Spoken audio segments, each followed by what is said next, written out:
Kiitoksia vaan, Sanna.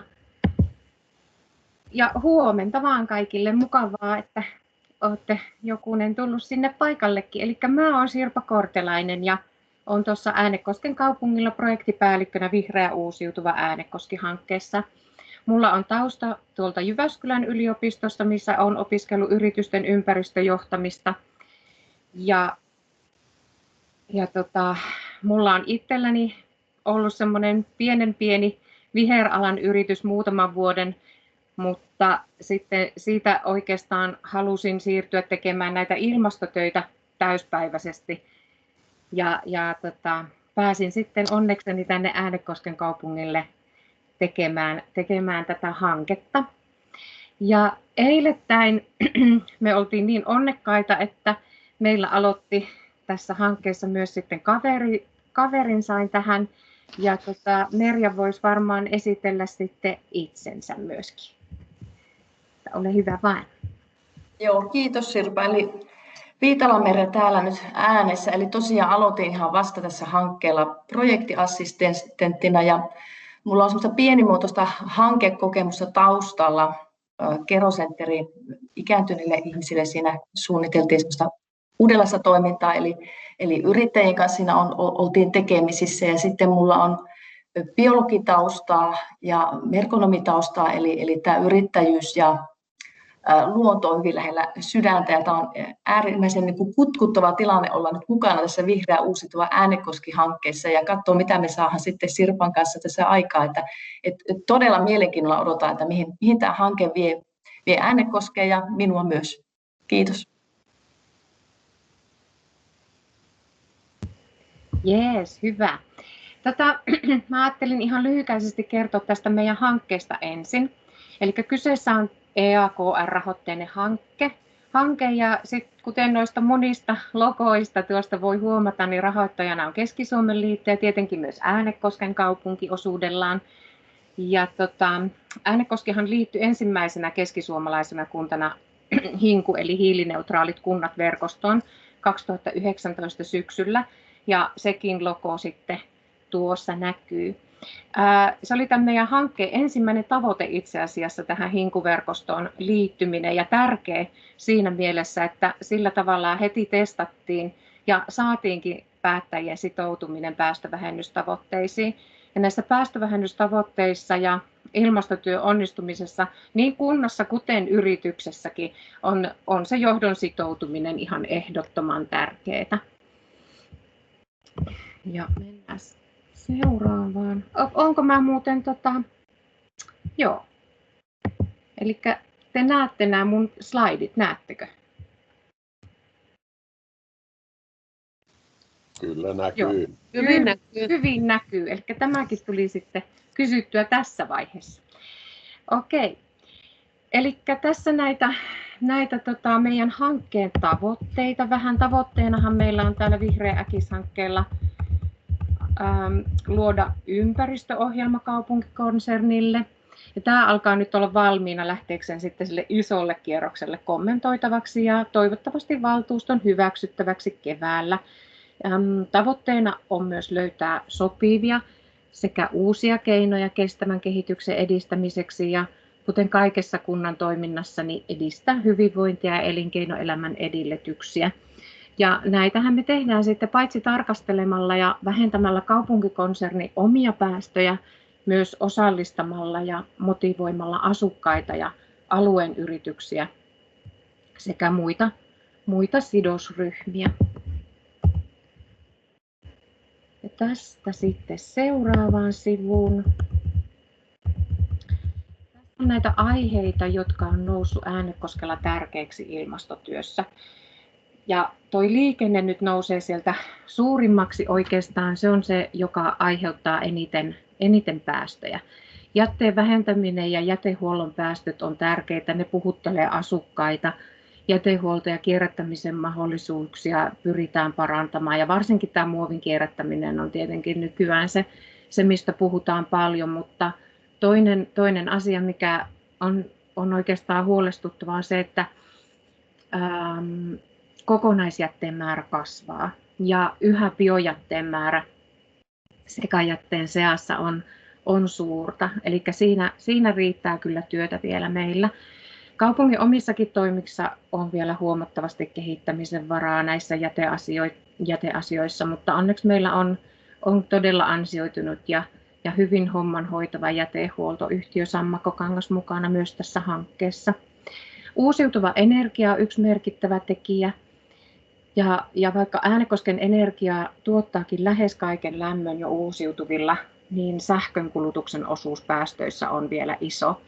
Ja sitten tämä kiertotalous on sellainen, joka yhdistää näitä kaikkia alueita. Se mahdollistaa uusia liikenteen polttoaineita, liikenteen palveluja, jätteen vähentäminen ja sivuvirtojen hyödyntämistä puustataan varsinkin meillä tietenkin biotaloudessa, mutta myös esimerkiksi kouluissa, joissa me aloitellaan Zero Waste-toimintamallia. Kaupunki edistää uusiutuvien energiamuotojen käyttöä ja pyrkii lisäämään sitä myös omissa kiinteistöissä. Ja viestintä ja osallistaminen on tietysti hyvin, hyvin tärkeä alue ilmastotyössä, sillä yksin kukaan ei tätä asiaa ratkaise. Mutta tässä asiassa mä tykkään ajatella sen sillä lailla, että jos yksikin toimija olisi niin kuin sellainen pieni pisara, niin sitten monista pisaroista syntyy puroja ja puroista jokia, jotka sitten johtaa mereen.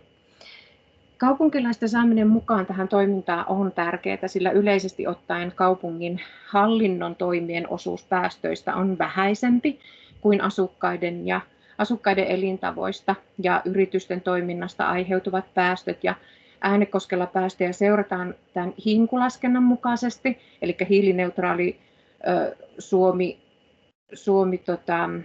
on tämmöinen sykkeen verkosto, ja HINKU-kuntana Syke sitten kartoittaa nämä meidän kunnan päästöt sektoreittain.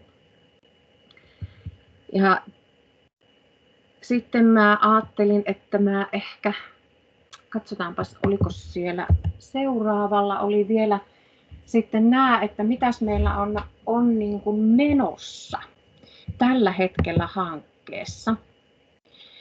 Eli näitä konkreettisia asioita on tämä ympäristöohjelma, joka on lähdössä, kuten sanoin, sille isolle kierrokselle. Mutta tähän liittyen on sitten tuo HINKU-työryhmä. Me HINKU-kuntana ollaan velvoitettuja perustamaan tämmöinen HINKU-työryhmä, joka edistää hiilineutraaliustavoitteita. Ja tähän työryhmään mä todella mielelläni ottaisin myös yrityksen edustajan mukaan. Tämä työryhmä kokoontuu noin 4 kertaa vuodessa ja se on sellainen foorumi, jossa pääsee ihan oikeasti vaikuttamaan kaupungin ympäristö- ja ilmastotoimiin. Ja tämä HINKU-ryhmä on sitten sellainen, joka ehdottaa esimerkiksi budjettia kaupungille, luo vuosikellon toimista, tekee viestintää ja niin edelleen. Ja totta kai sitten tässä yritysten edustaja olisi hyvin tärkeä myöskin. Sitten meillä on nuo liikenteen pilotit, niissä edistetään vähähiilistä pendelöintiä ja edistetään kevyttä liikennettä. Tässä ideana on ollut toteuttaa kokeilu yhteistyössä ainakin Jyväskylän kaupungin kanssa, joka edistäisi julkisen liikenteen käyttöä työmatkaliikenteessä. Se on tosi haastava alue, mutta siihen on joitain ideoita, joita ollaan jo ehdoteltu myös Jyväskylän kaupungille ja ovat olleet innokkaina lähtemään mukaan. Meillä kun on sitä pendelöintiä sinne Jyväskylän suuntaan ja siltä suunnasta myöskin niin eniten.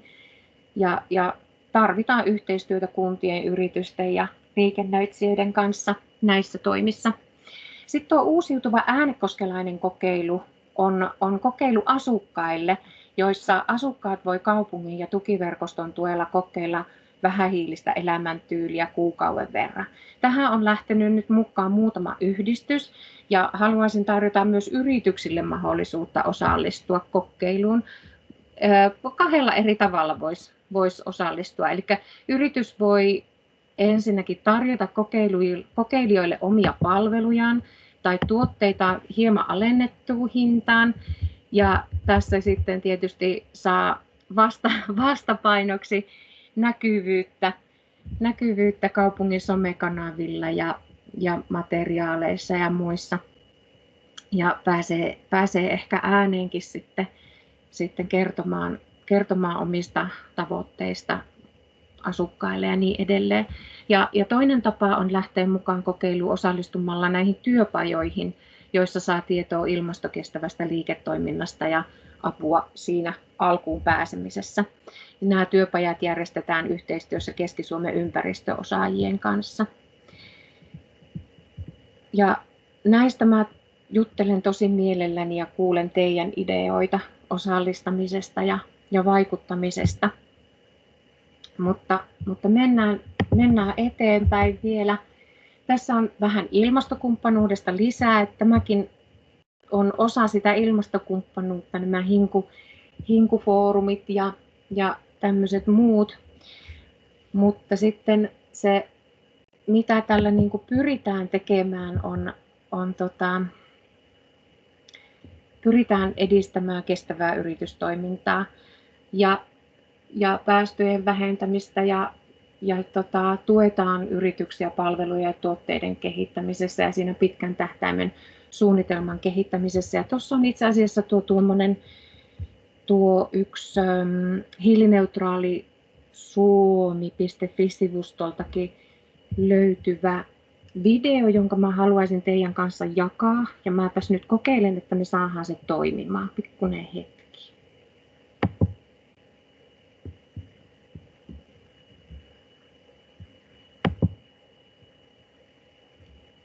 Löydän sen tosta.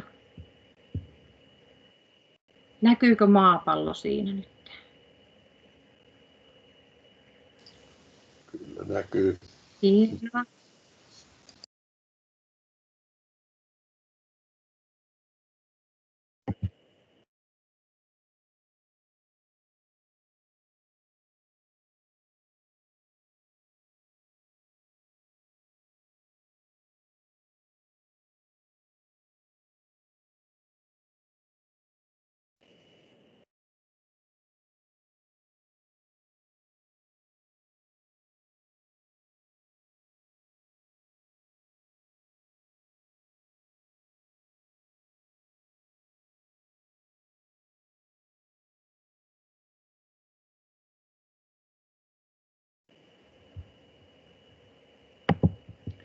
Silviisiin. Ja mennään takaisin sitten tuohon meidän esitykseen.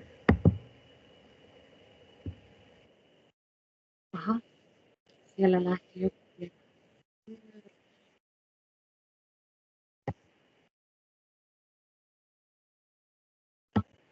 Tuolta kokonaan.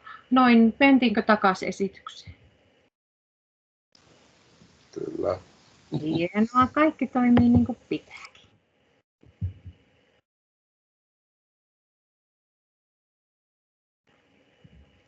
Elikkä sitten tuosta vielä vähän sen, että sitä kestävää yritystoimintaa voi tehdä vähentämällä niitä oman toiminnan päästöjä ja kehittämällä sitä omaa liiketoimintaa, niitä palveluja, joita tarjoaa ja niitä tuotteita, joita myy. Kaupunki taas pystyy tukemaan yrityksiä jakamalla tietoa verkostojen luomisella, ohjaamalla ja antamalla näkyvyyttä esimerkiksi somessa, niin kuin äsken sanoin, tapahtumissa ja niin edelleen. Ja kuten tuosta Hiilineutraali Suomi-verkoston videosta kuultiin, niin kaupungille yhteistyö on tosi tärkeää, sillä kaupungin oman toiminnan päästöt on noin 10% koko alueen päästöistä, ja asukkaiden elämäntyyli kattaa sen 45%, ja toisen 45% aiheuttaa alueen yritysten päästöt. Eli yritysyhteistyö ja yritysten tukeminen tässä murroksessa on kaupungille siis oikeasti erittäin tärkeä asia. Sitten mä ajattelin, että mä ihan pikkusen pintaraapasen tästä vähän tätä hiilijalanjälki-asiaa yrityksissä. Eli hiilijalanjälki on työkalu, jolla kuvataan toiminnan tai tuotteen ilmastokuormitusta sen koko elinkaaren ajalta. Ja hiilijalanjälki ilmoitetaan usein tämmöisinä hiilidioksidiekvivalentteina, kiloina tai tonneina, ehkä jopa grammoina, jos on kyseessä ihan vain yksittäinen tuote esimerkiksi. Ja tämä sanahirmu hiilidioksidiekvivalentti tarkoittaa tuotettujen kasvihuonekaasujen yhteenlaskettua määrää.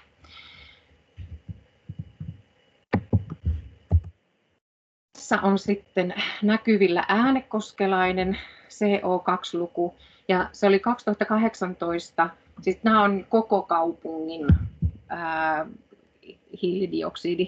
hiilidioksidipäästömäärät, eli 2018 vuonna ne oli 117,1 kilotonnia. Ja vaikka hyvän suuntaan on menty, niin paljon on vielä tekemättä, koska meillä on hinkutavoitteena se 80% päästövähennys vuoden 2007 tasosta. Ja tämä tarkoittaa sitä, että vuonna 2030 Äänekosken ja äänekoskelaisten päästöt pitäisi olla tällä yksinkertaisella laskutoimituksella 32,46 kilotonnia. Eli kyllä, luvut kertoo paljon, että töitä riittää. No miksi tämä sitten on tärkeää, tämä hiilijalanjäljen ymmärtäminen oikeastaan? Se on semmoinen hyvä työkalu, joka antaa suuntaa siihen omien päästöjen ymmärtämiseen. Eli mistä suurimmat päästöt syntyy, mistä toiminnasta niitä voidaan lähteä pienentämään niin, että sillä olisi mahdollisimman suuri vaikutus ilmastoon. Myös tulosten seuraaminen on helpompaa, kun on tällainen työkalu, joka antaa jonkun luvun, koska sitten tämä tulosten seuraaminen on tärkeää, että voidaan raportoida, voidaan tehdä päätelmiä siitä, että onko näillä meidän toiminnoilla ollut haluttua vaikutusta ja miten siitä kannattaa jatkaa eteenpäin. Ja tietenkin tuloksia voi hyödyntää viestinnässä, kun niitä seurataan, mikä taas on sidosryhmille ja asiakkaille hyvinkin tärkeää informaatiota. Mutta tietenkin tässä on tärkeää myös se, että viestitään niistä konkreettisista toimista, mitä ollaan tehty, että ei mennä sinne niin sanotun viherpesun puolelle. Ja tähän mä vaan ihan keräsin 2 linkkiä oikeastaan. Tässä on WWF:n ja Sykkeen laskurit, joista voi vaikka aloittaa katsomalla, että minkälaisia nämä laskurit oikeastaan on. Ja näitä laskureitahan on ihan tosi paljon netissä, niissä on vaihtelevuutta myöskin, ja jotkut laskurit ne painottaa erilaisia asioita, mutta mun mielestä tärkeintä on se, että me saadaan se ymmärrys ja suuntaviiva näistä laskureita hyödyntämällä, että mistä ne omat päästöt syntyy.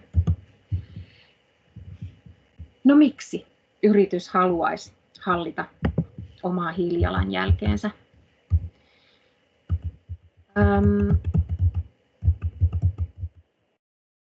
Katsotaan täältä lisää. Tässä on syitä. Mä oon itse asiassa kopsannut tämän suoraan tuolta Sykkeen sivustolta, koska sieltä Hiilineutraali Suomi-sivustolta siellä on hirvittävän paljon hyvää materiaalia aiheesta.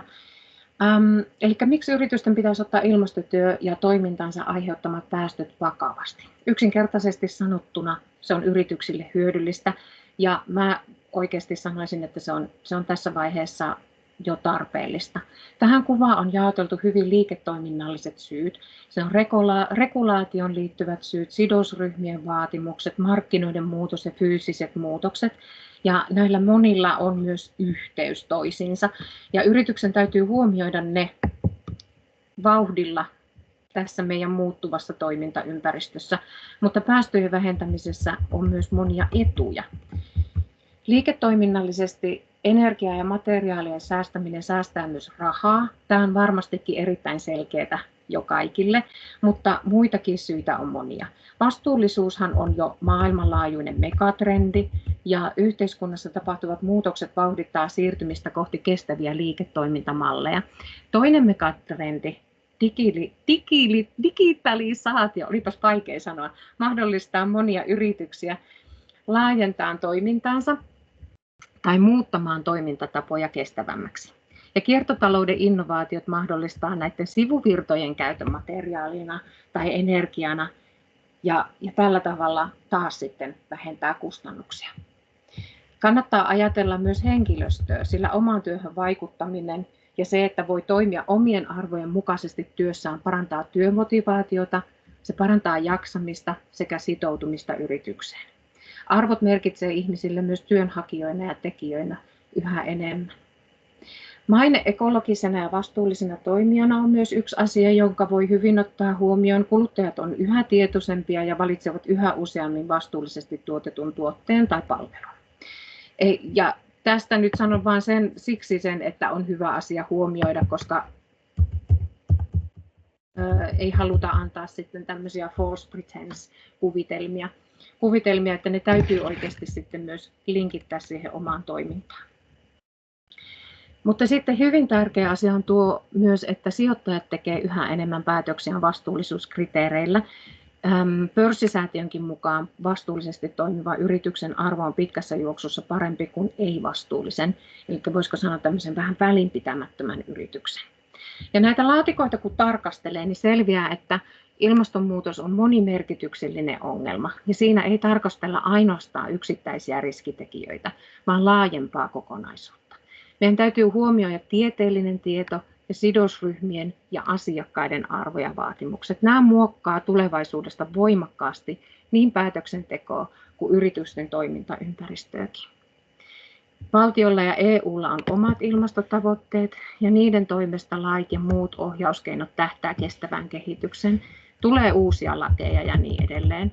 Myös kunnilla on ilmastotavoitteita, kuten Äänekosken kaupungilla, ja ne pyrkii ohjaamaan yrityksiä kestävyyteen esimerkiksi hankintakriteereillä, luvituksilla ja neuvonnalla ynnä muilla keinoilla, kuten näillä meidän työpajoilla ja muilla yrityksen kehittämisasioilla. Ja haasteita, joita ilmastonmuutos tuo ja joihin yrityksen kannattaa olla varautunut, on se, että ilmastonmuutos muuttaa monia toimialoja kokonaisuudessaan ja tätä kautta myös yksittäisen yrityksen toimintaa.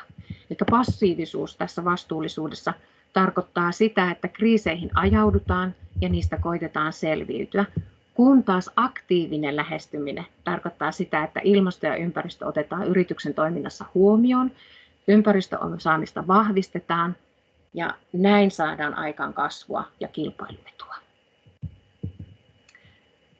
Ja nyt mennään vielä vähän eteenpäin. No mitenkäs näitä hiilijalanjäljen hallinta-asioita sitten lähdetään tekemään?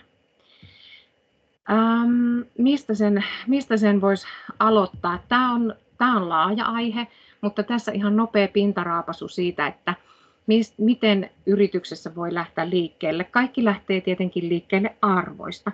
Jos lähdetään katsastamaan sitä, että mitä että ilmastoa ja ympäristöä ei ole vielä juurikaan sisällytetty siihen yrityksen liiketoimintaan, niin ensin kartoitetaan, mistä päästöjä syntyy, mitkä on merkittävät päästölähteet ja mistä niitä on mahdollista aloittaa pienentämään. Sitten seuraavaksi asetetaan tavoitteet, kirjataan ne ylös, liitetään päästövähennykset yrityksen strategiaan, aloitetaanko oman toiminnan päästöjen vähentämisellä vai ehkä tarjoamalla jo kuluttajille vähäpäästöisiä palveluita tai ratkaisuja. Tavoitetila kannattaa määrittää, eli esim. Äänekoskellahan se on se 80% päästövähennys vuoteen 2030 vuoden 2007 tasosta. Ja nämä tavoitteet kannattaa palastella sellaisiksi saavutettaviksi etapeiksi, koska kestävä kehitys perustuu jatkuvaan parantamiseen. Ja tämä voi kuulostaa tämä jatkuva parantaminen semmoiselta järjettömältä työltä, mutta sitähän yritystoimintakin oikeastaan on. Ja minun mielestä tämä jatkuvan parantamisen idea on aika salliva, sillä se tarkoittaa sitä, että kaikkea ei tarvitse tehdä heti kerralla. Koska useimmiten nämä ilmastotoimet vielä on semmoisia, että ne ketjuuntuu ja joitain asioita täytyy tehdä ennen kuin pääsee tekemään seuraavia. Helpointa voi olla aloittaa näistä omien päästöjen pienentämisestä, mutta arvoketjunkin voidaan kyllä vaikuttaa hyvin monilla tavoilla. Sitten täytyy tehdä suunnitelma. Ja se suunnitelma voi olla tiekartta tai se voi olla semmoinen vuosittainen vuosikello, johon merkitään tavoitetila ja osatavoitteet. Esimerkiksi jos on tiekartta kyseessä, niin vaikka sitten 3 vuoden välein. Jos jotain ilmasto- ja ympäristöasioita on jo sisällytetty yrityksen toimintaan, eli on aloitettu ja tehty jo jotain toimia, niin on aika jo alkaa miettimään niitä seuraavia askelia resurssiviisaudessa. Silloin lähdetään kehittämään sitä uutta liiketoimintaa. Eli käännetään ilmastotekojen hyödyt lisäarvoksi asiakkaille. Tätä työtä voi lähteä kartoittaa arvioimalla oman yrityksen liiketoimintamahdollisuuksia suhteessa omiin arvoihin ja yrityksen päämäärään, globaaleihin megatrendeihin, joista tuossa jo vähän mainittiinkin pari lainsäädäntöä, unohtamatta näitä sidosryhmien vaatimuksia.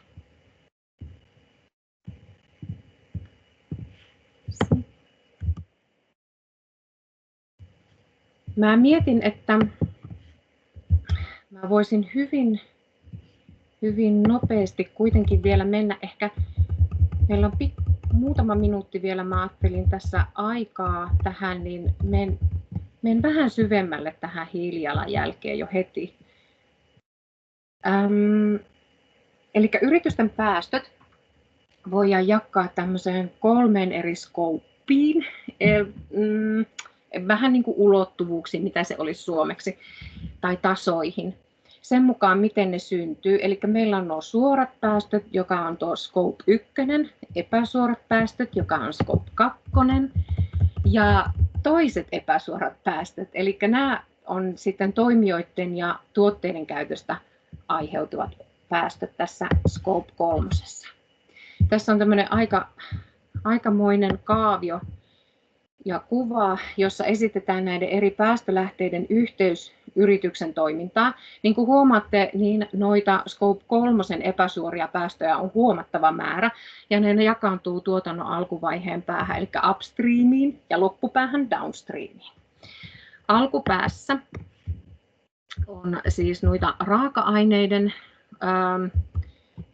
raaka-aineiden saamisasioita, niiden löytäminen, esimerkiksi kaivostoiminta, ja sitten downstreamissa on tuotteiden ja palveluiden tuottaminen.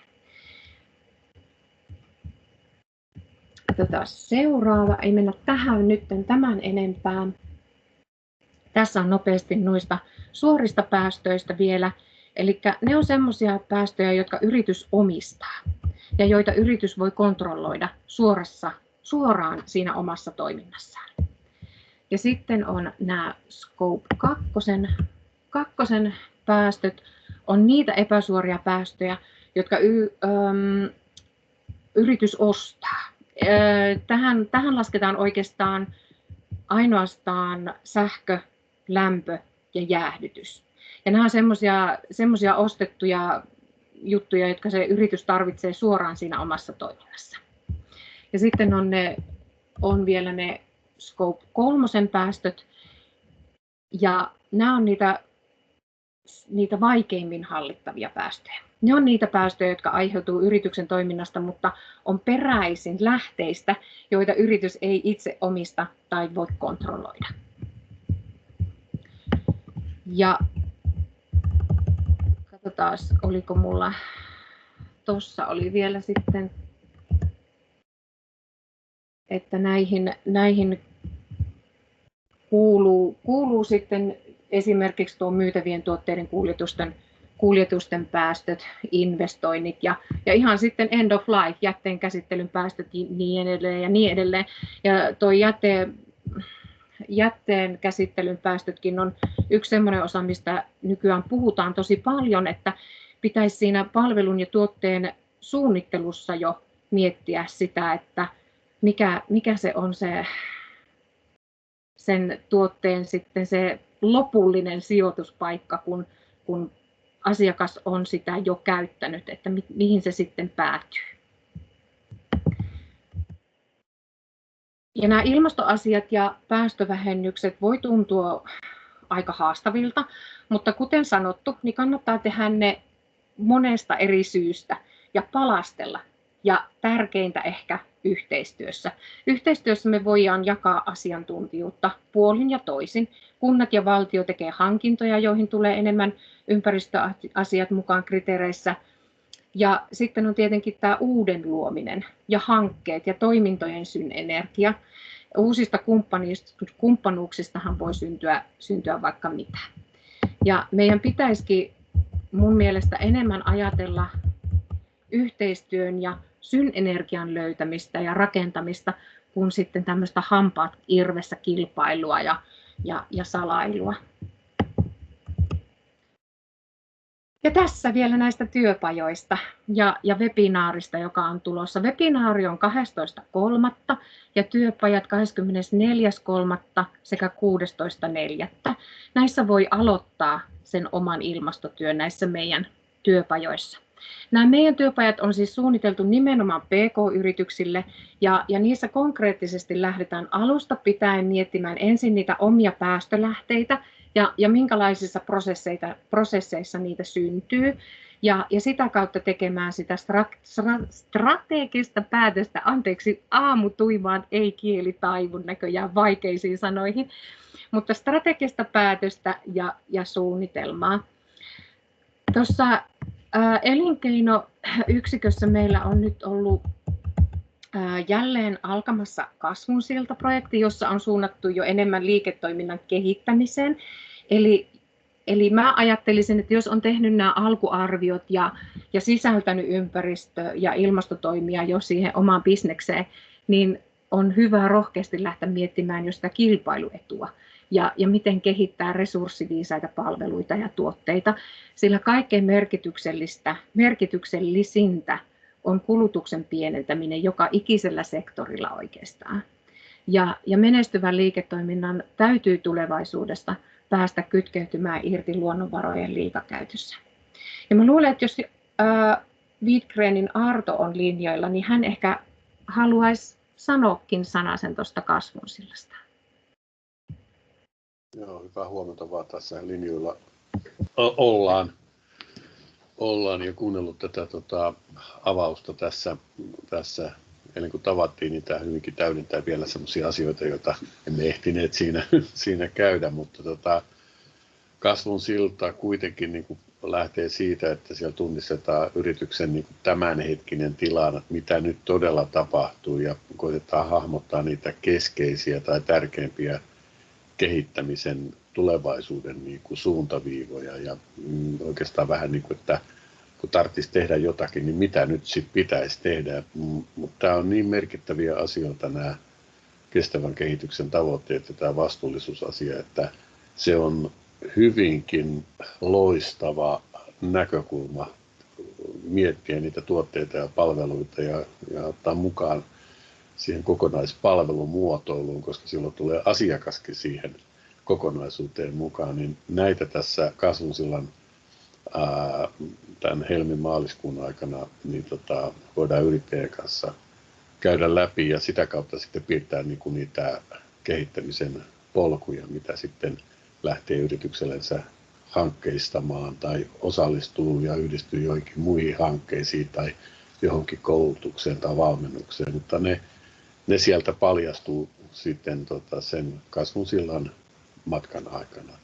Ja tarkemmin niistä voi olla yhteydessä minuun tai sitten Kiurun Sannaan suoraan, niin laitetaan siitä hommat sitten käyntiin. Tässä lyhyesti. Joo, tosi hieno juttu, että tehdään tavallaan tätä samaa työtä monessa eri paikassa ja vähän sillä lailla, että meillä on nyt tarjolla tosi hyvin aloittelijoille, mutta sitten myöskin jo niille, jotka lähtee miettimään sitä tuotteiden kehittämistä ja sitä liiketoiminnan kehittämistä kokonaisuudessaan. Ja onko meillä jotain kysymyksiä tullut? Onko yleisössä jotain juttuja, josta haluaisi nyt vielä keskustella? Tässä olisi varmasti siihen mahdollisuus. Mä ainakin mielelläni kuulisin yrittäjien ideoita tai sen verran ainakin vielä sitten haluan sanoa, että ottakaa rohkeasti yhteyttä noissa Hinku-työryhmäasioissa ja jos haluatte mukaan siihen uusiutuva äänekoskelainen kokeiluun, niin sitten jutellaan niistä enemmän. Tuolla Sirpa, sun esityksessä oli yhdessä kohtaa vasemmassa reunassa, siinä oli siinä yhdessä pallukassa muun muassa yhteisöpuutarha. Mikä se jäi mulle kysymykseksi täällä, että mistähän siinä on kysymys? Joo, yhteisöpuutarha on yksi näistä konkreettisista asioista, jotka on nytten suunnitteilla. Eli tuonne Piilolanniemeen lähtee rakentumaan keväällä hyötypuutarhasta aloitetaan. Ja siinä on sitten tarkoitus sitten, kun tulee siihen se uusi vanhusten palvelutalo, niin sen alapuolelle tulee sitten semmoinen terapiapuutarha, joka tulee tietenkin heidän käyttöön, mutta myös sitten on avoin kaikille. Ja tämä puutarha on mun mielestä niin kuin sillä lailla tosi ihana asia, että kaupungin johtokin on ollut sille hyvin myötämielinen, niin siksi, että se yhdistää monta asiaa heti kerralla näissä kestävyysasioissa. Eli me voidaan siinä yhdistää ekologinen kestävyys ja sosiaalinen kestävyys. Ja mitä se sitten, nyt se on, konkreettisesti se tarkoittaa sitä, että se on nytten suunnittelupöydällä ja keväällä me halutaan lähteä rakentamaan sitä hyötypuutarhaa sinne ja hyötypuutarhaan tulee muun muassa marjapensaita, joista me saadaan sitten ihan oikeasti tuotteistettua tavaraa muun muassa meidän omalle ruokapalvelulle. Ja sieltä he saa sitten 100 marjapensasta esimerkiksi, hyvin tuottavasta marjapensasta he saa jo 5 kertaa tehtyä vaikkapa marjakiisselin kaikille 4000 asiakkaalleen. Eli ihan lähdetään tästä lähiruokahommasta, mutta sittenhän siinä yhdistyy myös sitten tämmöinen niin kuin, vihermassan kerääntyminen ja kasvaminen kaupunkialueella ja kaupunkilaisten viihtyvyys, että se on kaikille avoin paikka, minne saa mennä ja napata vaikka omenan sitten puusta suuhunsa, kun on koiraa lenkittämässä tai muuta. Ja mukavasti sitten yhdistää sitten sen rantareitin siitä myöskin sitten Pankkarilta ja pääsee sitten siitä Piilolanniemeen ja siitä sitten jatkamaan kevyen liikenteen välineillä tai jalkaisin sitten ihan keskustaan asti. Ja siinä on monenlaisia asioita ja siihen on tulossa mukaan JAMKin ja POKEn biotalousyksiköt ainakin tekemään sitten tämmöistä omaa työtään ja sitten meillä on myös tämä mehiläistarhaaja yrittäjä, joka tuo sinne sitten muutaman mehiläispesän ja saadaan sitten Piilolanniemen omaa hunajaa sieltä. Tämmöisiä asioita sinne on rakentumassa.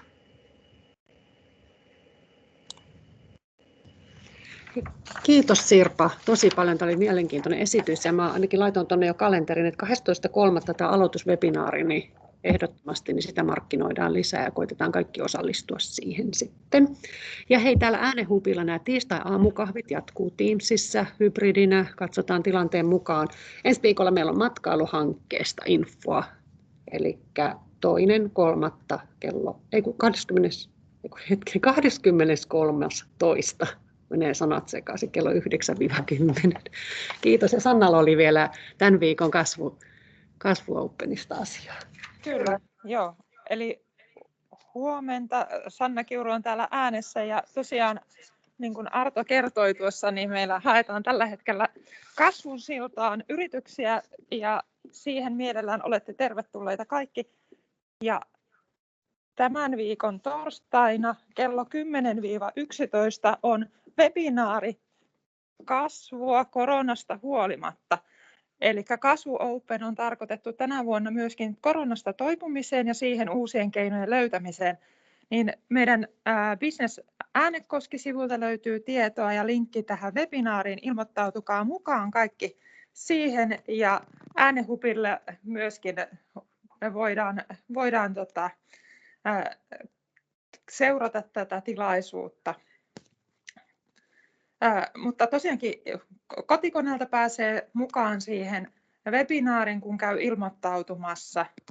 Löytyy Kasvu Openin nettisivuilta ja sitten Business Äänekoski Facebook-sivulta tämä meidän linkki sinne Kasvua koronasta huolimatta webinaarin. Mukavaa päivää kaikille ja kiitokset Sirpa ja Merja. Kiitos. Kiitos.